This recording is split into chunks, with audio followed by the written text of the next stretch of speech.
There are 12,500 nuclear weapons on Earth right now, enough to end civilization 50 times over. And for 80 years, not a single one has been used in war. Not because humanity became peaceful, not because world leaders became wise, but because of one thing: fear. The fear that if you launch, they launch, and nobody wins. Now imagine you wake up tomorrow and every single one of them is gone.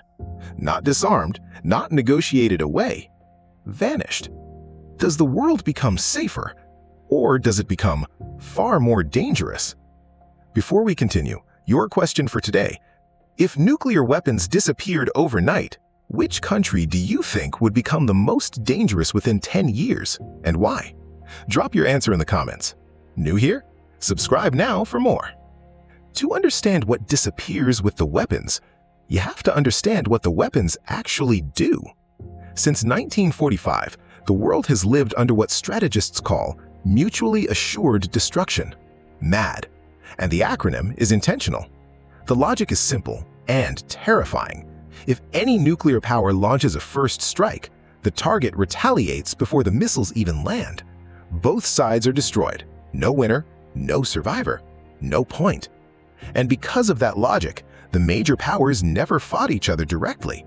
The US and Soviet Union, two ideologies that genuinely wanted to destroy each other, fought proxy wars in Korea, Vietnam, Afghanistan, but never directly, never on each other's soil, because the moment it escalated to direct conflict, the nuclear threshold loomed, and nobody wanted to cross it.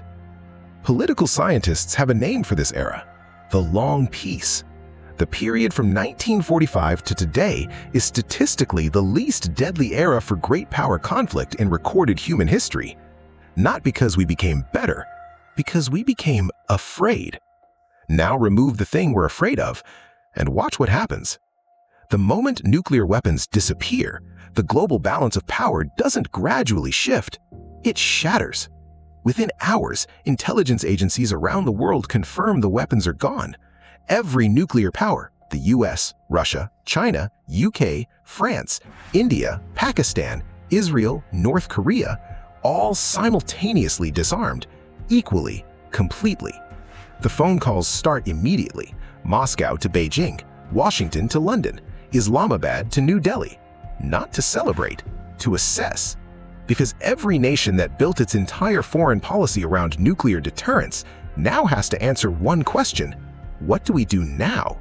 And the answer in every capital simultaneously is the same: we need an advantage. Here's what most people miss about nuclear weapons: they didn't just prevent nuclear war, they made conventional war between major powers unthinkable. Why spend trillions on tanks, aircraft carriers, and infantry divisions when one nuclear weapon makes all of it irrelevant? But in a world without nuclear weapons, conventional military power matters again, enormously. Within months of the disappearance, every major military power begins the largest conventional arms buildup in history. Defense budgets double, then triple. Factories that were quiet begin producing tanks, fighter jets, missiles, warships at rates not seen since World War II. The US, with the world's largest conventional military, gains an immediate advantage. But China, with the world's largest standing army and a manufacturing capacity that dwarfs every other nation, isn't far behind. And Russia, stripped of the nuclear deterrent that made it a superpower despite its collapsing economy, faces an existential crisis. A Russia without nuclear weapons is not a superpower. It's a large country with a weak economy, surrounded by NATO. That realization changes everything about how Moscow behaves. Political scientists have a term for what comes next: stability-instability paradox. Nuclear weapons created a strange world where the big wars stopped, but the small wars continued endlessly. Remove the nuclear umbrella, and the small wars don't stay small anymore. Taiwan. Within 2 years of the disappearance, China moves, not because it wanted to before, but because the one thing that made American military intervention certain, the risk of nuclear escalation, is gone. A conventional war over Taiwan is a war China believes it can win. Kashmir. India and Pakistan have fought 3 conventional wars already. Nuclear weapons stopped a 4th. Without them, the 4th happens, and it's worse than all 3 combined. Eastern Europe, Russia, desperate to reassert relevance without nuclear leverage, begins applying military pressure along its borders in ways it never dared when escalation could go nuclear. The long peace doesn't end slowly. It ends immediately. And the wars that follow aren't nuclear. They're the old kind. Armies, cities, civilians. The kind of war the world spent 80 years believing it had left behind. Here's the part that should terrify you most. The knowledge of how to build nuclear weapons doesn't disappear with the weapons. Every physicist, every engineer, every government program that developed nuclear capability still exists. And the moment the weapons vanish, the race to rebuild begins. Not openly, not declared, secretly. Underground facilities, hidden enrichment programs, covert research hidden inside civilian energy projects. The same race that happened in the 1940s and 50s happens again, faster, because the knowledge already exists. Estimated timeline for the first nation to rebuild a functional nuclear weapon, 3 to 5 years. But here's what's different the second time. In the original nuclear race, the technology was primitive, the delivery systems were slow, the weapons were large and difficult to hide.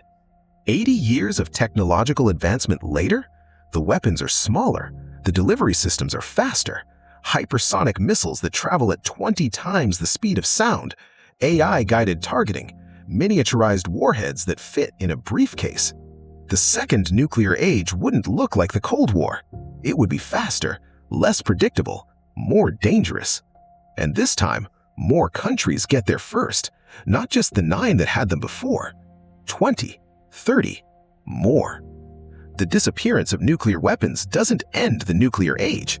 It restarts it, with more players and fewer rules. Nuclear weapons didn't just shape wars, they shaped alliances. NATO exists in large part because of the American nuclear umbrella. The promise that an attack on any NATO member triggers American nuclear response made conventional military guarantees credible. Without that umbrella, the guarantee becomes a question. Would America really send its sons and daughters to die in a conventional war over Estonia? Would Germany trust that promise without the nuclear backstop?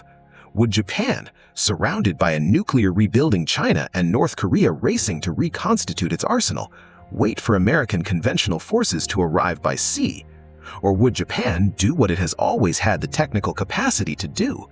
Build its own weapons within months? Because Japan, with its nuclear energy infrastructure and engineering capability, could build a nuclear weapon faster than almost any nation on Earth if it chose to. Germany too, South Korea, Australia, Saudi Arabia.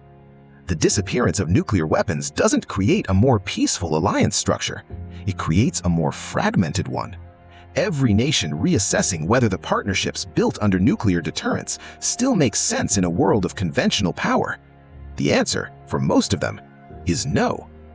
There's a quote attributed to Einstein.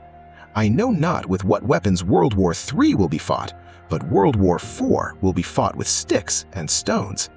He said it about nuclear war, but there's another interpretation.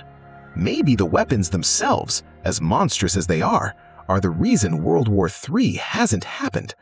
Maybe the most terrifying thing humanity ever built is also the thing quietly holding civilization together. Not through wisdom, not through diplomacy, through fear. And if you remove the fear, you don't get peace. You get the world as it was before 1945, where great powers fought great wars, where cities burned, where the only thing that stopped a war was winning it. Nuclear weapons are a paradox. The most destructive force ever created by human hands may also be the reason you're alive today. Think about that tonight.